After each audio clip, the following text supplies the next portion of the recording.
മദ്രസ ഇവിടുത്തെ ഇതിന്റെ ഭാഗമായിട്ടുള്ള മദ്രസയാണ്. ഇത് ഇന്ന് റീഓപ്പൺ ആണ്. സ്വാഭാവികമായും നാളെ ഇവിടെ പ്രവേശനോത്സവം നടക്കും. മുണ്ടൊക്കെ സ്കൂളിലേക്ക് മന്ത്രി ശിവൻകുട്ടിയൊക്കെ വരുന്നുണ്ട്. മേപ്പാടി അതെ അതെ. ഇത് ഇവിടെ വെള്ളാർമലയും മുണ്ടൊക്കെ രണ്ട് വെള്ളാർമല ഓപ്പൺ ചെയ്യണോ? അവിടെ മുണ്ട ഇവിടെ അവിടെ ഓപ്പൺ ചെയ്യും അല്ലേ? നമുക്ക് ആ മദ്രസയിൽ നിന്ന് കയറാം. അവിടെ ധാരാളം പേരുണ്ട്. അവര് നമുക്കൊന്ന് കയറാം. Okay okay.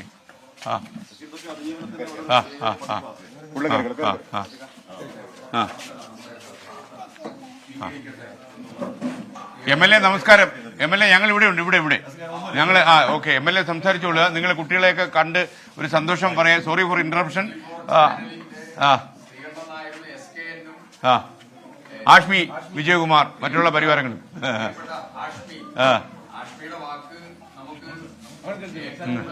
കുഴപ്പമില്ല. ഞങ്ങള് നമുക്ക് എന്തോ പറയാൻ വന്നോളൂ. ഓക്കെ. നമസ്കാരം കുഞ്ഞുങ്ങളെ. നമസ്കാരം. സ്കൂൾ തുറക്കല്ലേ? സന്തോഷല്ലേ? MLA സ്കൂളിന്റെ ഇതിനെ കുറിച്ചുകൂടെ പറഞ്ഞു. സ്കൂൾ നാളെ ഓപ്പൺ ചെയ്യാണ് മേപ്പാടിയിൽ. മദ്രസ ഇന്ന് ഓപ്പൺ ചെയ്യാണ്. ഇവര് ജീവിതത്തിലേക്ക് തിരിച്ചു വരികയാണ്.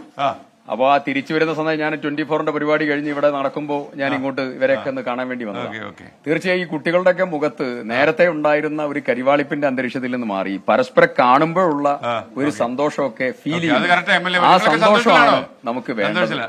ആ സന്തോഷമാണ് വേണ്ടത്. നിങ്ങളൊക്കെ ഹാപ്പി അല്ലേ? അപ്പൊ MLA പറയുന്നതൊക്കെ സശക്തം കേൾക്കാൻ ഞങ്ങൾ അങ്ങോട്ട് നീങ്ങുക. ഓക്കെ. Thank you. നമുക്ക് വീണ്ടും കാണാം. Okay okay okay. അപ്പൊ നമ്മളൊക്കെ അങ്ങോട്ട് ഇറങ്ങാം. MLA പ്രസംഗം തടസ്സപ്പെടുത്തണ്ട. ഓക്കെ. വളരെ സന്തോഷം നിങ്ങളെല്ലാവരും. ഓക്കെ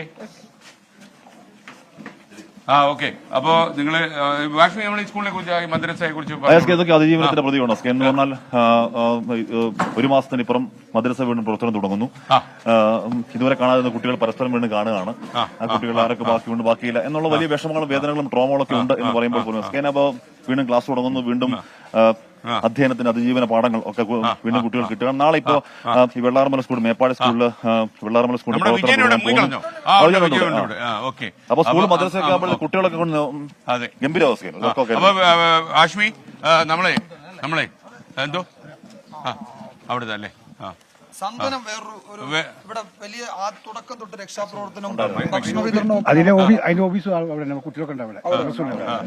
അവിടെ കയറി നമ്മളിനി അങ്ങോട്ട് അവിടെ കുറച്ച് ദൂരല്ലേ? എവിടെ?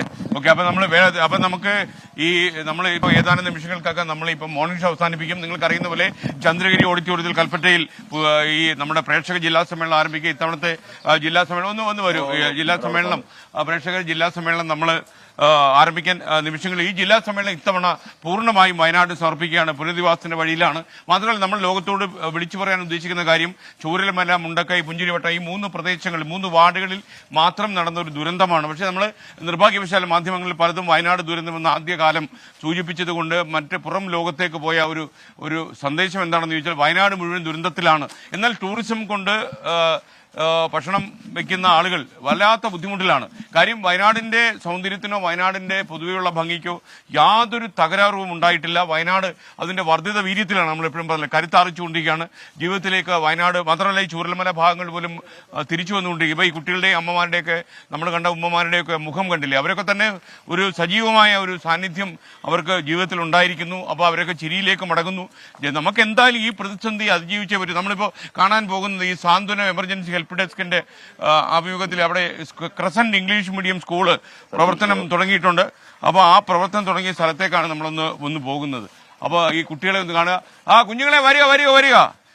കുഞ്ഞുങ്ങളെ കണ്ടു കഴിഞ്ഞാൽ നമ്മൾ വാർത്തകളിലേക്ക് പോകും. വാർത്തകൾ കഴിഞ്ഞാൽ നമ്മൾ കൽപ്പറ്റ ചന്ദ്രഗിരി ഓഡിറ്റോറിയത്തിൽ നമ്മൾ പരിപാടികൾ ആരംഭിക്കും. നമ്മൾ തത്സമയം 24 ഈ പരിപാടി സംപ്രേഷണം ചെയ്യുന്നുണ്ട്.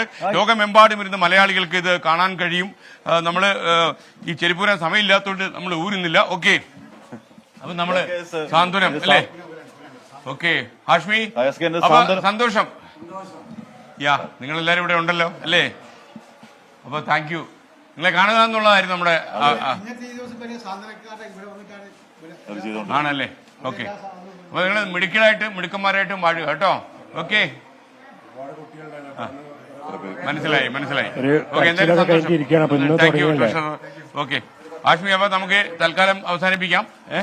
ആഷ്മി, നമുക്ക് ഇതിന്റെ വരാന്തയിൽ നിന്ന് അവസാനിപ്പിക്കാൻ തോന്നുന്നു അല്ലേ? ഓക്കെ. സ്കെൻ ഒരുപാട് വേദനയുണ്ട്, പക്ഷെ അതിജീവിക്കുകയാണ് സ്കെൻ. നമ്മൾ അതിജീവിച്ചേ പറ്റൂ. നമുക്കിപ്പോൾ വേദനകൾ മറക്കണം, അതുപോലെ വേദനിച്ച ആളുകളുടെ കുടുംബത്തിന് സഹായങ്ങൾ എത്തിക്കണം. അതിനെല്ലാമുള്ള ശ്രമങ്ങൾ സർക്കാരിന്റെ ഭാഗത്തുനിന്നുണ്ട്. അതോടൊപ്പം നമ്മൾ നമ്മുടെ കഴിവിന്റെ അണ്ണാറക്കണ്ണം തന്നാലായതെന്ന് പറഞ്ഞ പോലെ നമ്മൾ ചെയ്യുന്നു.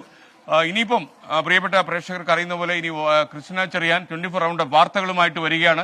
വാർത്തകൾ കഴിഞ്ഞാൽ ചന്ദ്രഗിരി ഓഡിറ്റോറിയത്തിലേക്ക് നിങ്ങൾ തത്സമയ സംപ്രേഷണത്തിന് വേണ്ടി നിങ്ങളെ ക്ഷണിക്കുന്നു.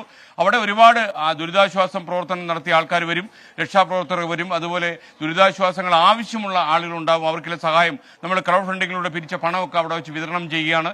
അതുപോലെ കുറേ കാര്യങ്ങൾ ഇന്ന് പ്രേക്ഷകർക്ക് അറിയാൻ വേണ്ടി ഈ ചന്ദ്രഗിരി ഓഡിറ്റോറിയത്തിൽ നടക്കുന്നുണ്ട്. ഇന്ന് നമ്മൾ ഒരു ഓണക്കാലമൊക്കെ വരുന്ന ഒരു സാഹചര്യത്തിൽ അവരെ സന്തോഷത്തിന്റെ പാതയിലേക്ക് കൈപിടിച്ച് നടത്താൻ 24 വരികയാണ് ചന്ദ്രഗിരി ഓഡിറ്റോറിയം കൽപ്പറ്റയിലേക്ക്.